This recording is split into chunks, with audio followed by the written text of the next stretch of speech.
सात संगत जी बड़े प्यार से बोलिए धन निरंकार जी।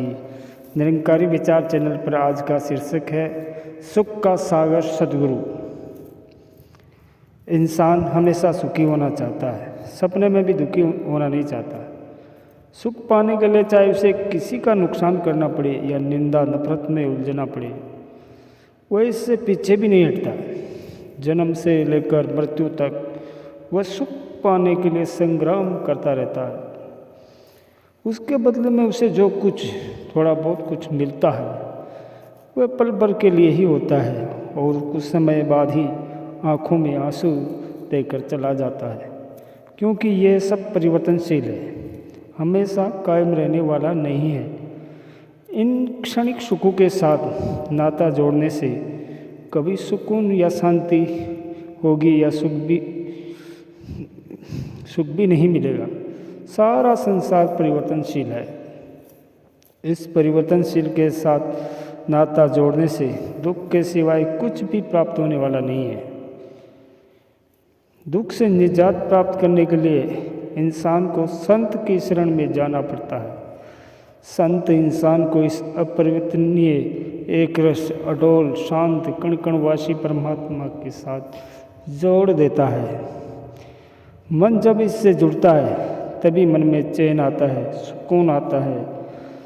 जिन संतों ने इस परमात्मा को पहचाना और इसके साथ अपने मन को जोड़ लिया, उनके जीवन में हरदम सुखी सुख है। इस बात को समझाते हुए बाबा अवतार सिंह जी भी फरमाते हैं कि प्रभु का घर ही ऐसा घर है जिसमें दिन और रात नहीं। शांत सरोवर सुख का सागर, दुख की कोई बात नहीं।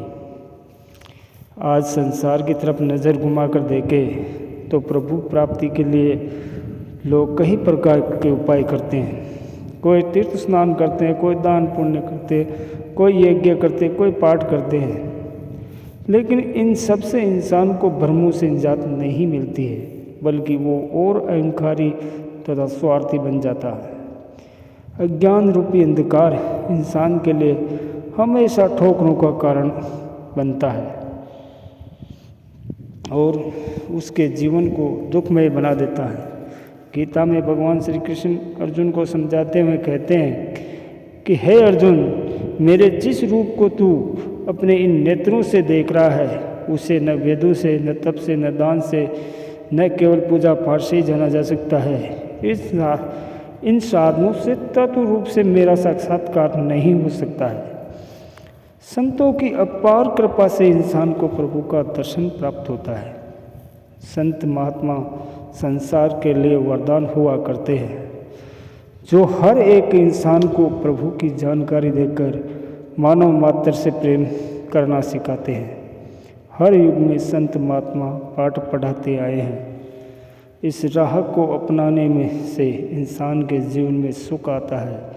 ये शाश्वत सुख ही सुख है, बाकी सुख पल भर के लिए हुआ करते हैं। इसलिए इंसान को स्वयं ही मिथ्या संसार का मोह त्याग कर सदैव रहने वाले इस सत्य प्रभु का आसरा लेना चाहिए। संसार के सारे रिश्ते नाते असत्य हैं। महात्मा कहते हैं कि माता नास्ति, पिता नास्ति, बंधु सहदर, अर्थ नास्ति, गृह नास्ति, तस्मात् जागृत जागृत। अर्थात न यहाँ माता है, न पिता है, न कोई किसी का साथी है और न ही भाई है। धन भी सदैव साथ नहीं देता। अतः हे मानव, तू मोह की नींद से जाग और अपने स्वरूप तथा वास्तविक संबंध को पहचान। इसी में तेरा मंगल है। जो मानव सद्गुरु से परमात्मा की जानकारी प्राप्त करके सद्गुरु के आदेशों उपदेशों को सिरोधार्य करके सेवा सुमरन और सत्संग करता है, वही इंसान इस संसार में सुखी और आनंदित है। अन्य सभी दुखी है। यह सत्य है कि परमात्मा से जुड़ने से ही आनंद संभव है। संत परमात्मा के सुख नाही बहुदे धन घाटी, सुख नाही पेके नीरति नाटे, सुख नाही बहुत देश कमाए, सर्व सुखा हरि हरि गुण गाए। कि बहुत धन दौलत कमाने में सुख नहीं है और न ही नाच गाने नाटक देखने में सुख है। बहुत देश विदेश जाना भी सुख देने वाला नहीं है। केवल प्रभु के गुणगान करना ही सबसे बड़ा सुख है। युगों युगों से संत महात्मा गुरु पीर पैगंबरों ने संसार भर की भलाई के लिए कामना करते हुए हर एक इंसान को प्रभु का ज्ञान देकर जीवन को खुशहाल बनाया है। इंसान को उपदेश देते हुए युग दृष्टा बाबा हरदेव सिंह जी महाराज कहते हैं कि ईश्वरीय ज्ञान के बिना मानव जीवन एक फलहीन वृक्ष है, बिना सुगंध वाले फूल और बिना पानी वाली नदी के समान व्यर्थ हुआ करता है। जो परमात्मा की प्राप्ति के लिए सदगुरु की शरण में आ गया, उसने निरंतर प्रभु को पाकर सब दिशा में प्रभु के नूर देखते हुए सभी में प्रभु का रूप अनुभव करते हुए लोक सुखी और परलोक सुहेला कर दिया। उसका संसार में आना सार्थक होता है, बाकी सभी माया में फंस जाते हैं तथा जन्म मरण के चक्कर में भटकते रहते हैं। सहंसा बाबा अवतार सिंह जी महाराज कहते हैं कि 1,84,00,000 का यह चक्कर बिना ज्ञान के रुकता नहीं, कहे अवतार बिना गुरु पूरे जीवन लेखा चुकता नहीं। आज सतगुरु माता सविंदर सुदीक्षा माता जी मानव को सचेत करते हुए परमपिता परमात्मा से जुड़कर अपना जीवन सुखी करने का मार्ग दिखा रही हैं। हर इंसान को चाहिए कि वह सतगुरु की शरण में आकर अपना जीवन सफल कर ले। संसार में हम देखते हैं कि ईश्वर पर आस्था रखने वालों की कोई कमी नहीं है। कोई किस रूप में, कोई किस तरीके से परमात्मा को मानता है। कुल मिलाकर हर एक इंसान ईश्वर परमात्मा निराकार को ही भजन बंदगी करता है। एक प्रभु को अपनी सुविधा सब व्यवस्था मन के अनुसार मानते हैं, जिससे मनमत करते हैं। ऐसे लोग जो मन में आया वैसा करते चले जाते हैं। परमात्मा के प्रति मनमत ज़्यादा सुखदायी नहीं होती है। ईश्वर तो प्रेम और समर्पण का भूखा होता है। जिस प्रकार किसी रास्ते में पत्थर, गड्ढे, कांटे, कीचड़ हो तो राहगीर को असुविधा ही होती है। दूसरा पक्ष गुरुमत का है।